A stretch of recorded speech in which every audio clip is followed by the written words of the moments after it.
La ilaha illallah Muhammadun Rasulullah. Dari ibu rumah tangga di Jakarta sedang masalah dengan rumah tangganya. Saya bacakan dulu untuk pertanyaannya.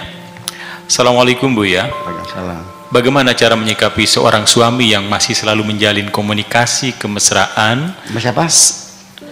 Menjalin kemesraan seorang suami yang masih komunikasi mengatakan aku rindu dan aku cinta padamu dengan mantan teman hidup bersamanya dulu tanpa ikatan pernikahan, sehingga hal itu membuat kami selalu berselisih paham karena menurut saya tidak wajar sekalipun hanya melalui media sosial.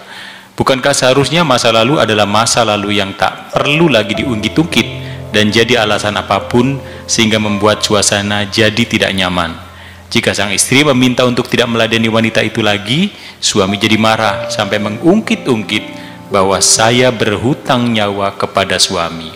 Sampai mengatakan, untung segitu juga kamu saya nikahi.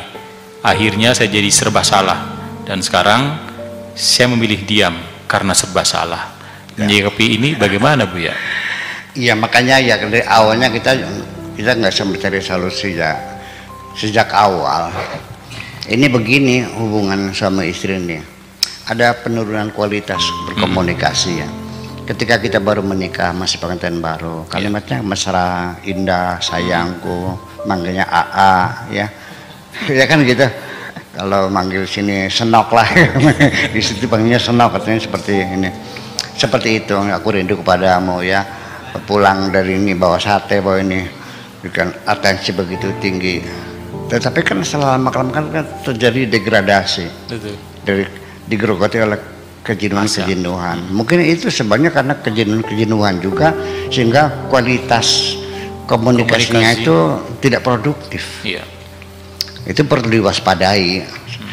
Maka segera ambil langkah-langkah yang sifatnya variabel lah. Ya.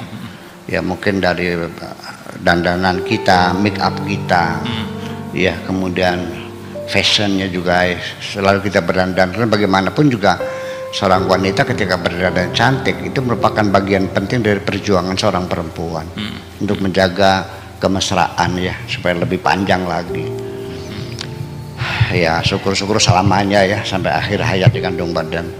Nah itu intinya adalah kejenuhan yang sudah menggerogoti cinta kita tanpa kita sadari. Karena itu datangnya perlahan-lahan sehingga apa yang diucapkan itu tidak berkualitas. Nah, adapun persoalan masa lalu seorang suami, masa lalu seorang istri, saya kira secara moral kita ini mengawini perempuan atau perempuan dikawin oleh laki-laki manapun.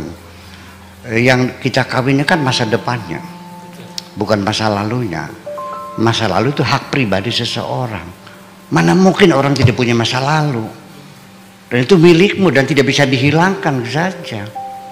Jadi dan kita juga jangan suka mengorek-ngorek masa lalu teman kita. Ya, kita nggak punya hak untuk bertanya kepada istrimu, istri kita. Dulu pacar kamu orang mana? Nggak usah.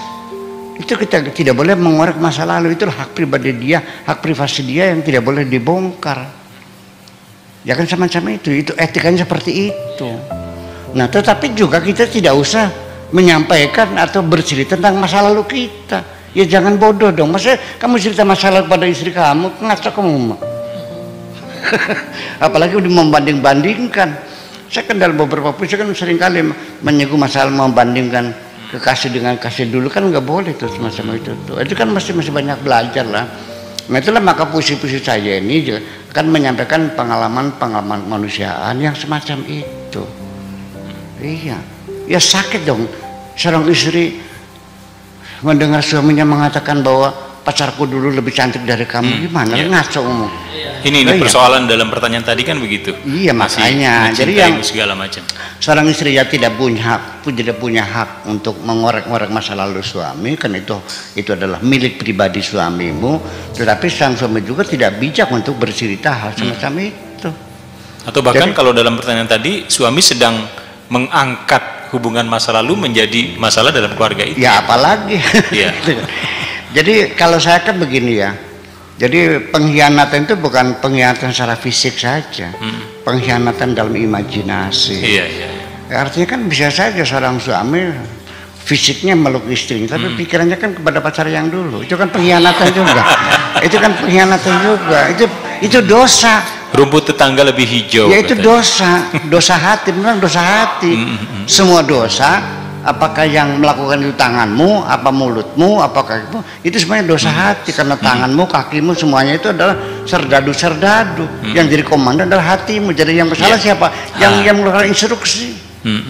Itu dosa hati, sama saja kan gitu. Allah tahu kok. Makanya untuk dalam tasawuf itu kan muraqabah itu bukan sekedar kita sadar bahwa apa yang kita lakukan dikontrol oleh Allah. Sampai hati kita sendiri juga dikontrol oleh Allah, bahwa hatimu diajak berselancar kemana. Ya ternyata semalam suntuk, hatimu kau berselancar ke situs-situs yang gak jelas. Oke, makasih.